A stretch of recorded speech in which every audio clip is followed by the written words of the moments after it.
Donc, par rapport au deuxième TP qui concerne l'IB, je vais construire deux instances et je vais faire une front of l'IB. Je vais faire quoi? Une front of l'EC2, je vais faire l'IB. Pourquoi faire? Pour répondre au problème de surcharge. Ça s'appelle comment? Ça s'appelle la scalabilité horizontale. Il y a la scalabilité verticale qui consiste à quoi? Qui consiste à choisir un EC2 plus intéressant en termes de mémoire, en termes de CPU. Okay? Ça, c'est la scalabilité verticale. Ça veut dire quoi? Il faut choisir une image EC2 plus grande, plus performante. Okay? Mais il y a aussi la scalabilité horizontale qui permet de faire plusieurs instances qui font la même chose. Okay? Donc, je vais créer une autre instance. Donc, select. Vous voyez, ça c'est un nano. Okay? Je peux choisir medium ou la small. Je peux choisir small ou la medium. Ça s'appelle la scalabilité. Ça s'appelle la scalabilité verticale. Alors, donc je vais choisir micro.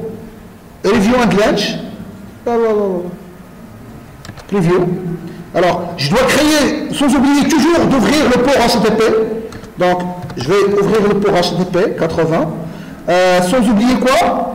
De lancer la partie, de configurer l'instance avec la partie EC2. Donc, je vais lancer un serveur. Ouais. Next. Ça, c'est le storage de l'OBS. Next tag. Security group, c'est déjà configuré. Et ça marche. Et launch. OK. I acknowledge. And it's OK. Launch instances. Donc maintenant ça marche. Donc je vais passer à l'étape suivante. C'est quoi l'étape suivante? C'est créer un ALB. Okay? Donc maintenant on vient de créer. Donc ici je vais faire un ALB. Application Load Balancer. C'est dans la partie EC2. Dans la partie EC2, il y a le ALB. ALB, Elastic, non, Elastic Load Balancing. Application Load Balancer, elle est là. Donc je vais créer un Load Balancer. Ça c'est quoi? Ça c'est une bêtise. Alors, je vais revenir vers mon EC2. EC2. Et tout en bas de EC2, je vais retrouver la partie ALB. فرصكم انا فرحت واش قبل فرحت السليم. تنقول تاني من هذا. Ah oui, je dois quand même donner un petit nom à mon EC2.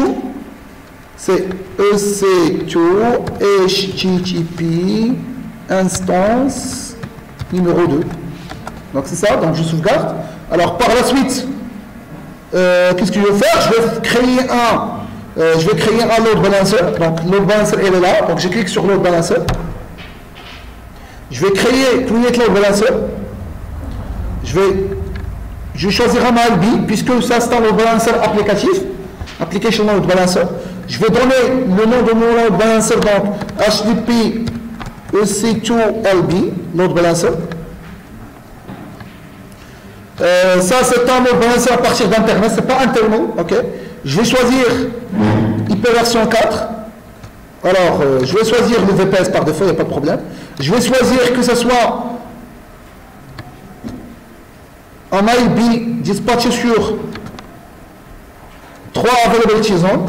Alors ici je dois créer un security group pour l'IB et le security group doit ouvrir le port 80 puisque je vais consulter l'IB via le port 80, il faut qu'il soit ouvert. Donc je vais créer un nouveau security group et je vais le nommer ALB security group, ALB SG security group. Alors je vais ajouter quelques règles. Donc je vais ajouter HTTP, ça marche pour 80 et c'est tout. Create security group, description, application load balancer. moi شي يقول لي هاد الهضره هادي balancer security SG. Donc create security comment?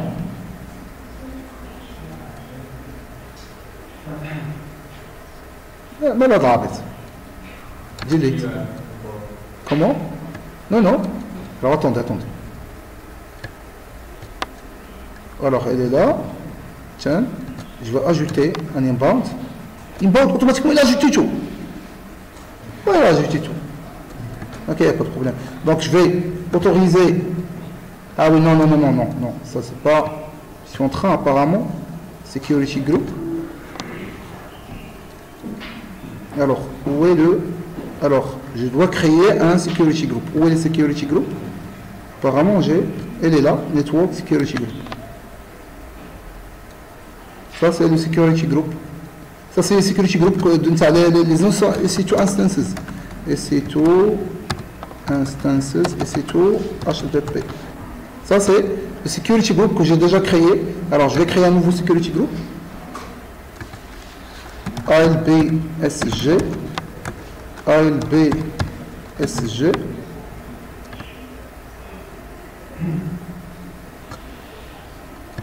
Je vais ajouter HTTP 80.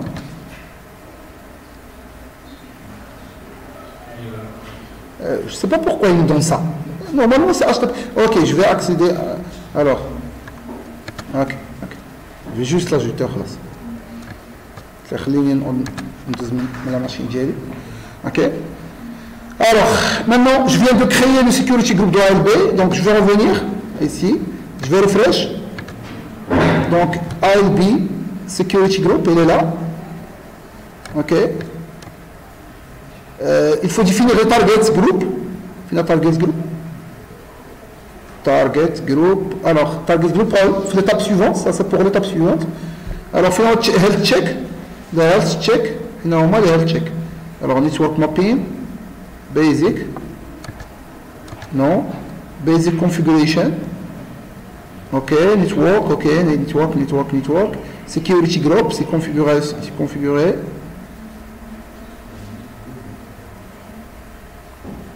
C'est listener.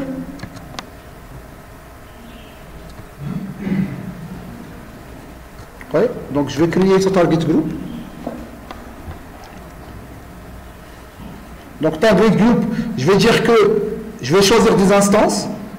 Le target group, ça s'appelle, je sais pas, c'est HTTP target group. De différents EC2 instances dans le protocole, on a utilisé HTTP. Donc, je vais qu'elle soit HTTP 1. Ça, c'est le health check qu'il faut configurer. Alors, health check, je vais dire, s'il vous plaît, health check. Je vais choisir par exemple ici 2 et un health check 2. Okay.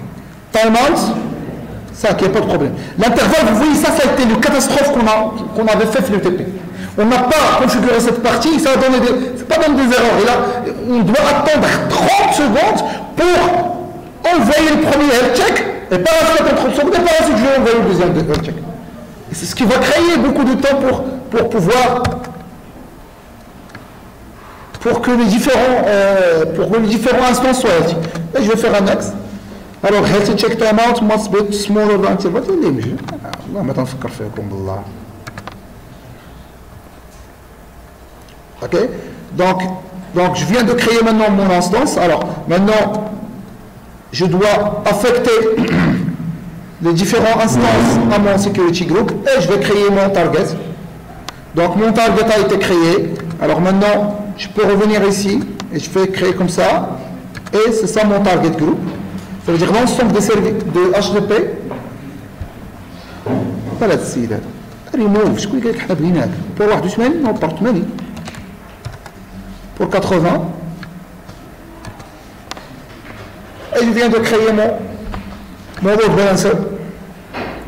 Alors, on doit prendre un petit peu pour qu'on voit l'ensemble des health checks pour qu'ils puissent vérifier est-ce que vraiment ça marche oui ou non.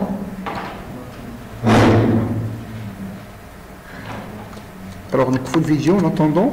Allez, mais ici. Donc, maintenant, mon ALB est actif. Donc, ce que je vais faire, donc, je refresh pour qu'ils puissent vérifier est-ce que l'ensemble des instances sont healthy. Donc, je vais vérifier les listeners. Alors, si vous voulez les listeners pour que vous puissiez. Alors, je vais carrément directement passer, pointer sur le DNS. Alors, je tape. Remarquez s'il vous plaît, ça s'appelle comment le DNS? Comment ça s'appelle comment? La catégorie, ça s'appelle comment? Catégorie et record, on va voir par la suite, ça signifie quoi? Lorsqu'on parle de DNS, ça ce sont des règles de DNS. A record, il y en a d'autres. Ça c'est DNS de façon générale. Alors remarquez s'il vous plaît, remarquez. Alors ça c'est YB. Check. Alors F5. Comment? لا تصوير توريني راسي. يلا مثلك على الراس. باقي تيدور. Alors 17. Alors on doit vérifier quelles sont les instances healthy et quelles sont les instances inhealthy. Alors je vais revenir vers mon EC2, vers mon ALB. Alors où est-il mon ALB? Il est là. Alors le target que j'ai créé, il est là. Alors je dois vérifier. Alors 2 healthy et 0 inhealthy. Donc ça marche, ça veut dire que ça marche. Ça veut dire qu'il arrive vraiment à pointer entre les deux. Mais apparemment le problème c'est que je dois cliquer sur F5 pour qu'à chaque fois, pour que rapidement il change. Donc je vais faire FN F5, c'est ça? C'est quoi votre F5, monsieur Moïse? Non, F5 chez vous ça marche pas.